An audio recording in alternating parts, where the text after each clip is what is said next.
ግን እግዚአብሔር መሐሪ ነው። እግዚአብሔር ግን ይቅር ባይ ነው። እግዚአብሔር ግን ሩሩ ነው። እንደ ሰው አይደለም። እንደ ሰው አይደለም። እዚህ ቆመን የምንሰብከው ከኔ ጀምሮ የምንዘምረው ገብተን ተንሱ ጸልዩ እያል የምንቀድሰው የምናስቀድሰው በቤተ ክርስቲያን በልዩ ልዩ የአገልግሎት ዘርፍ የምናገለግለው እዚህ ያገባን የእግዚአብሔር ምሕረት ነው። የእግዚአብሔር ይቅርታ ነው። የእግዚአብሔር ቸርነት ነው። ስለዚህ እንድንበለው በደልን ይቅር የሚል እንዳንተ ያለ አምላክ ማን ነው? በሕይወት ዘመናችን ምን ስንሰራ ኖርን? ትላንት የት ነበር የዋልነው? የት ነበር ያመሸነውና ያደርነው?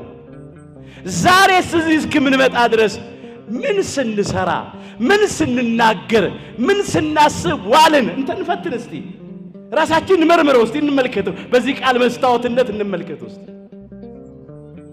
ግን አምላካችን በደላችን አልቆጠረም፣ ኃጢአታችን አላሰበም። አሁንም ምሮ አቆመን።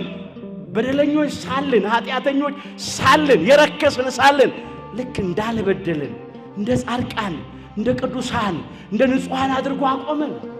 እግዚአብሔር ግን መሐሪ ነው፣ ይቅር ባይ ነው እያልን በበደል ላይ በደል እንዳንጨምር፣ በኃጢአት ላይ ኃጢአት እንዳንጨምር፣ ኃጢአታችን የሚታጠብበት የንስሐ እንባ እግዚአብሔር ለሁላችን ይስጠን።